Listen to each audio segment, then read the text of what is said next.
መረብ ይወስድ ይላል። እልህ ከማር የበለጠ ይጣፍጣል። ይሄን በኢንተርኔት ያላቸው ሞኖፖሊ ይዘው እንዳይቀጥሉ እንሰብረዋለን። ይሄ ቃል እንገባለን። መንገድ እናፈላልጋለን። ከእንግዲህ በኋላ ከዚህ በፊት የነበረው አገዛዝ በቴሌቪዥን የነበረው ሞኖፖሊ እንደሰበር ነው ሁሉ ይህንን ለመስበር አንተኛም ተስፋ እናደርጋለን። በመቀጠል የዚህ ዝግጅት አዘጋጆች ይሄን በጣም አስፈላጊ አንገብጋቢና ጊዜያዊ የሆነ ዝግጅት ያዘጋጃችሁ የትግል አጋሮች ያለኝን አድናቆትና ምስጋና ለመግለጽ ወዳለሁ። በተለይ ደግሞ አቶ ልደቱ አያሌው የሀገራችን ፖለቲካ ወላፈን የተቃጠለ ነው የሚያውቀው። ይሄ ወላፈን ሁሉ ከአመት ወደ አመት እየወረደብህ በክረምትና በበጋ በሰላማዊ ትግል ላይ ያለህን ቁርጠኛ አቋም ሳትወላውል እኛ ገና ፍንዳታ ወጣት በነበርንበት ዘመን ጀምሮ እስከዛሬ በመቀጠልህ ያለኝን አድናቆት መግለጽ ወዳለሁ። በተከታይ ደግሞ የኛ ሀገር ትግል የሚገርም ሁለት አንጋፋ ታጋዮችን እዚያ ያለው አቶ ዩሱፍ ያሲን እና ጃልታ አብዲ ከተማሪዎች እንቅስቃሴ ንቅናቄ ጀምሮ እስከዛሬ ድረስ በኢትዮጵያ ውስጥ እኩልነት፣ ፍትህ፣ ዲሞክራሲ እንዲሰፍን ደከመን ሰለቸን ሳይሉ ህይወታቸውን በሙሉ መስዋዕትነት አድርገው ዛሬም በዚህ እድሜያቸው ሳይደግማቸው ዛሬም ተስፋ ሳይቆርጡ ስንቱ በኔ እድሜ ያሉ ተስፋ ቆርጠው እጅ በሰጡበት ዘመን በዚህ በመቀጠላችሁ ያለኝ አክብሮት ያለኝ አድናቆት ሊሰፈር ሊመዘን እንደማይችል ልገልጽላችሁ እወዳለሁ። በመቀጠል እንግዲህ አጠር አድርጌ አሁን በኢትዮጵያ ውስጥ ያለው ሁኔታ እንዴት ፈታ ሰላም አስፈላጊነት የምንስማማበት ከሆነ ወዴት እንሂድ የሚለውን ነካ ማድረግ ሞክራለሁ።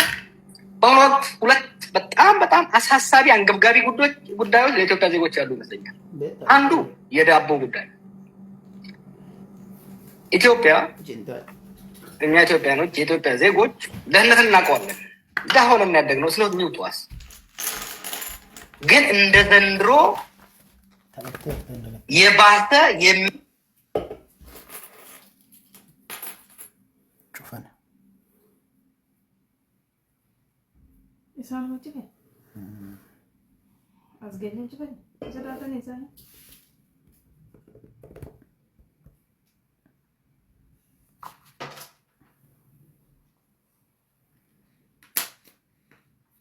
ምናድሪ ለአንድ ደቂቃ ብቻ ሁላችሁም የሌላ ጸሎት ብናደር። እሺ ያው አየሩ ዝም ማለት ስለማይችል ሀሳቡን በጣም እናደንቃለን። ያው የተገናኘ ነው ስለነዛ በህሊና ጸሎት እናስባቸው ስለሚገቡ ሰዎች ለመናገር ነውና መልእክቱን ለማስተላለፍ እንጠቀምበት ብዬ ነው። ወደ ኋላ መልእክቱን ሊያስተላልፉ ከፈለጉ ቆየት ብለን ልንመለስ እንችላለን፣ ወይ ባጭሩ መልእክቱን ያስተላልፉና እናስተላልፍ። ጥሩ እንግዲህ ያው ነው ካን ጉርባቲቱ ጨፈረ ጉርባቲ ሚዲያ ቀብጥ ሲጎራ ሪካርድ ጎዳርት ዛቴም ነው ሰላማዊ ትግል ላይ ያለህን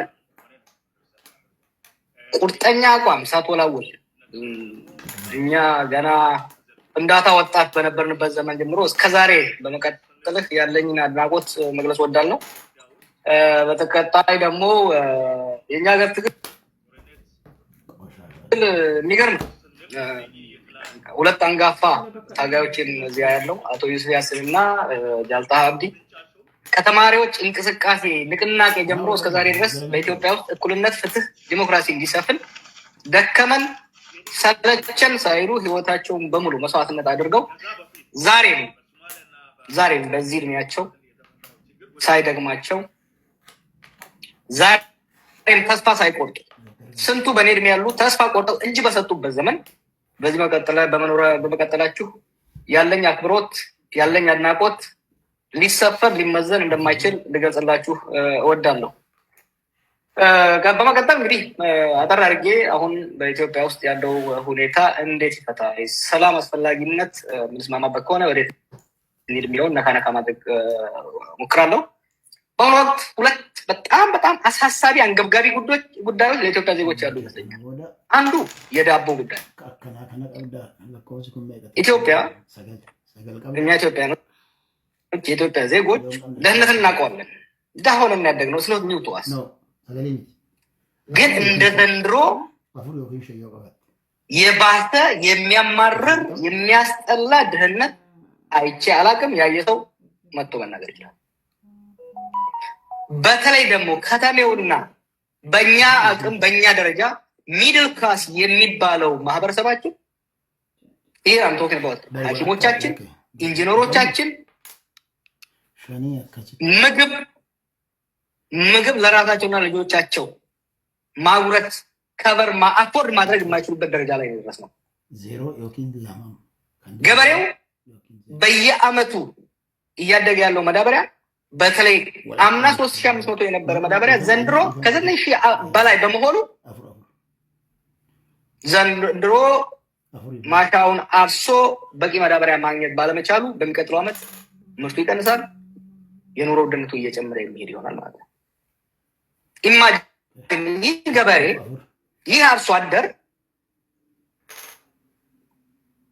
በጦርነት ምክንያት ቄው ላይ ማረስ ሳይችል በጎጃም እና በምስራቅ ሸዋ በቆሎ እንዳይዘራ እየተከለከለ ሊያም ሳያንስ ቀርቶ መዳበሪያ በጥፍ ተጨምሮበት መስራት ያልቻለበት ይህ ደግሞ ትሩሊ ስፒኪንግ ኢትዮጵያ ውስጥ ከዚህ በፊት ታይቶ የማይታወቅ ድህነት የህልውና ጥያቄ የሆነበት ሁኔታ ውስጥ ነው ያለው። ሁለተኛው በጣም አንገብጋቢ ጉዳይ ለኢትዮጵያ ዜጎች የደህንነት እጦት። ኢትዮጵያ በአምባገነኖች ስትገዛ ነው የኖረችው። ኢትዮጵያ ገዢዎች ሰዎችን ሲጨቁኑ፣ ሰዎችን ሲገሉ ነው የነበሩት። ይሄ የሚካድ አይደለም፣ የምናውቀው ነው። ከኛ በፊት የነበራቸውን ታውቁታላችሁ። እንደዚህ 5፣ 6፣ 7 ዓመታት ግን ዜጎች ለቅሶ መሄድ ያልቻሉበት፣ ዜጎቻችንና መስጊድ መሄድ ያልቻሉበት፣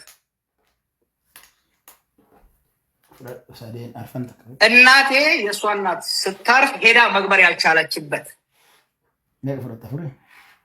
ሁኔታ በኢትዮጵያ ውስጥ ታይቶ አይታወቅም። ከተሳሳቱ ታርማል። ዜጎችን አፍኖ ብር ማስከፈል እንደ አንድ የቢዝነስ ሴክተር የተቆጠረበት በገጠር ሳይሆን በከተሞቻችን መጀመሪያ ይሄ ነገር በወለጋ አካባቢ ሲጀምር ከዛ ወደ ሸዋ፣ ወደ ጎጃም፣ ወደ ጎንደር ተስፋፍቶ ነጋዴው ከ1 ሚሊዮን ብር በላይ ያለው ነጋዴ በሙሉ ሸሽቶ ወደ ዋና ከተማዋ ሲገባ አሁን ዋና ከተማዋ ስርም ተገብቶ ሰው ታፍኖ ገንዘብ ያስከፍሉታል። ድሮ ትንሽ ሰርቶ ነጋዴ መሆን፣ ትንሽ ሰርቶ ብር መያዝ የሚያኮራ ሾፍ የምታደርግበት ነበረ። ዛሬ ግን ሰርቶ ትንሽ የያዘ ሰው የሚፈራበት የሚደበቅበት ሀብት ማፍራት ጠላት ጠንቅ የሆነበት ሻሸመኔ ላይ የሆነ ያለውን ጎንደር ላይ የሆነ ያለውን ነገር ድሮ ላይ የሆነ ያለውን ነገር መረዳት አስፈላጊ። አጠር ስናደርገው የድህነት አረንቋ ውስጥ ያለ ነው። ታይቶ ተሰምቶ በሀገራችን በምድራችን ታይቶ ተሰምቶ የማይታወቅ የደህንነት እጦት ውስጥ ያለ ነው። ለዚህ ሁለቱ ዋት ዱ ዜ ሃቭ ኢን ኮመን? እነዚህ ሁለቱ ኮመን ኮዝ አላቸው። የዚህ ኮመን ኮዝ የእርስ በርስ ጦርነት ሲቪል ዋር ነው። የዚህ ሲቪል ዋር ከምን ተነስቶ ምን ደረሰ የሚለውን ሌላ ጊዜ እንተዋለን። ይሄ ሲቪል ዋር፣ ይሄ የእርስ በርስ ጦርነት ብዙዎቻችሁ እንደተናገራችሁት ኢኮኖሚያችንን አንኮትኩቶታል። ለመሰረተ ልማቶቻችን ፈርሰዋል። የሀገር ውስጥ የንግድ እንቅስቃሴ ከሚታሰበው በላይ ተዘግቷል። ወደ ሀገራችን ስትገባ የነበረችው ትንሽ እንጥብጣቢ ኢንቨስትመንት እንድትደርቅ ሆናለች። ከዛ የተረፈችውን ደግሞ ጠቅላይ ሚኒስትሩ የመዝናኛ የማሾፊያ ፕሮጀክቶች ለመገንባት እያባከናት ይገኛል። ይሄ ለኢኮኖሚ ችግሩ ከፍተኛ ኮንትሪቢዩሽን አድርጓል። ዛሬ ኢትዮጵያ ውስጥ ዩኒቨርሲቲዎች ተማሪዎቻቸውን መመገብ ያልቻሉበት፣ ክልሎች፣ ዞኖች እና ወረዳዎች ደሞዝ መክፈል የማይችሉበት፣ ደሞዝ አልተከፈለንም ልጆቼ ራባቸው ብሎ ሰራተኛው ሲጠይቅ የሚደበደብበት በመካከለኛና አነስተኛ ደረጃ ያለው ነጋዴ ለጆሮ በሚዘገንን ደረጃ በተለያየ ስም እየተለጠፈበት መዋጮ የሚለቀምበት ስንቱ በየጉራንጉሩ እዳ ተቆልሎበት ከእዳ ለማምለጥ የሰው አይን አፍሮ ፈርቶ ራሱን እየገደለ ያለበት ሁኔታ ውስጥ ነው ያለው ማለት። ይሄ የኢኮኖሚ መንኮታኮት ፈጥሯል። ሌላው የእርስ በርስ ጦርነት ሀገራችን ውስጥ ምንም አንደባበቀው ነገር አለ። ከዚህ በፊት የብሔር ሽኩቻ ነበረ፣ የሃይማኖት ኮምፕሌንት ነበረ። እንደዚህ ዘመን ግን ማህበራዊ፣ ሃይማኖታዊ፣ ፖለቲካዊ ተቋማት ሙሉ በሙሉ የተንኮታኮቱበት ኮምፕሊት ፍራግመንቴሽን ኦፍ ኤቭሪ አስፔክት ኦፍ አወር ሶሳይቲ፣ አወር ሪሊጂየስ ኢንስቲትዩሽንስ፣ አወር ስቴት ኢንስቲትዩሽንስ፣ አወር ካልቸራል ኢንስቲትዩሽንስ እስከታቸው የወጣበት ዋጋ ያጡበት የተወረዱበት ህዝባችንን አንድ ላይ እንደ ጉሉ ይዘው ያሉ እሴቶቻችን ከቀን ወደ ቀን እየተመናመኑ እየተሸራረፉ እየወደሙ ያለበት ሁኔታ ውስጥ ገብተናል። ይህ ስለሆነ ጦርነትን ማስቆምና ሰላም ማምጣት ለኢትዮጵያ ከማንኛውም አጀንዳ ቀድሞ ቅድሚያ ሊሰጠው የሚገባ ጉዳይ ነው። ይሄን ለማድረግ በሶስት ደረጃ መሄድ አለብን ብዬ አስባለሁ። የመጀመሪያው we must silence the guns።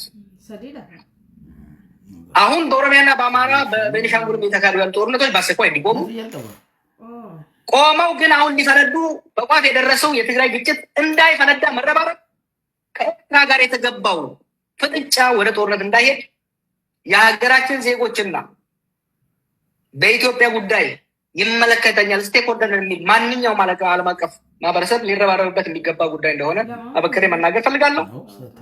አንድ ነገር ግን ተበክላል። ጊዜ ላይ ሰላም ለማምጣት ስንረባረብ፣ ሀገራችንን ለመታደግ ህዝባችንን ለመታደግ ስንረባረብ ጊዜያዊ መሆን የለበትም። ታክቲካል አላያንስ በጸረአዊ የሚቋጭ አጭር ርብርብ ሳይሆን ሀገራችን ወደዚህ አይነት አስከፊ አደጋ እንዳትገባ ከዚህ በፊት ሲከመሩና ሲደባለሉ የመጡ ችግሮች እንዲፈቱ ከእንግዲህ በኋላ የሚመጣው ሽግግር በሽግግር በቋፍ ላይ እንዳለ ይታያል። ከዚህ በኋላ የሚመጣው ሽግግር እንዳይጨናገፍ እንዳይጠለፍ ከአሁኑ ሰፊ መሰረት ያለው ህዝባዊ ውይይት፣ ድርድር፣ ኒው ሶሻል ኮንትራክት መገንባት ላይ መረባረብ ያስፈልጋል። ይህ ስንል የፖለቲካ ልዩነት ያለን ሰዎች መነጋገር አስፈላጊ ነው። ከጃልመሮ እና ከዘመነ ካሴ ጋር በትግል ጉዳይ አልስማማም። ከአቶ ገዱና ከደብረጽዮን ጋር ከዚህ በፊት ኢህአዴግ አካል በነበሩበት ወቅት እኔ እዚህ ቆሜ እነሱ እዛ ቆሞ ስንተካተክ ነበር። ከልደቱ ጋር ከቴድሮስ ጋር በፌዴራል ጉዳይ አልስማማም። ሀገራችንን ሰላም ማስፈንና ጦርነትን ማስቆምን አስፈላጊና ግዴታ መሆኑ ስለሚታይ እነዚህ ልዩነቶቻችን በምንም መልኩ ሊያግዱን የሚገቡ አይደሉም። ሁለተኛው ነጥብ የሰላም ትብብር ስንል የተቃዋሚ ኃይል ብቻ ሳይሆን ከስርዓት ውስጥም ጦርነት ያንገሸገሻቸው የሀገር መፍረስ የተቋም መዳከም ያንገሸገሻቸው ብዙ ዜጎች ስላሉ እነሱም ባላገለለ በጅምላ በማያጠቃ ለሁሉም በር በከፈተ መልኩ መረባረብ ያስፈልጋል። ሁሉን አቀፍ ሁሉን የሚያሳትፍ ህዝባችንና ሀገራችንን የሚመስል ሰላም ለማምጣት መረባረብ፣ ከዛ በኋላ ደግሞ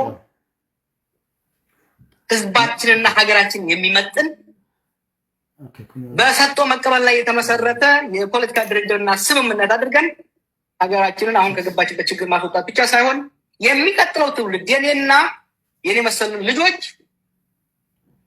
ጦርነትና እርዛት የማይወርሱበትን ኢትዮጵያ መገንባት አለብን፣ መገንባትም እንችላለን ብዬ አምናለሁ። አመሰግናለሁ። በጣም አመሰግናለሁ ጀዋር። ወሳኝ በሆኑ ጉዳዮች ላይ ሀሳብህን አቅርበሃል። ውይይት የሚጭሩ ናቸው። በጣም ደስ ብሎኛል በእውነት።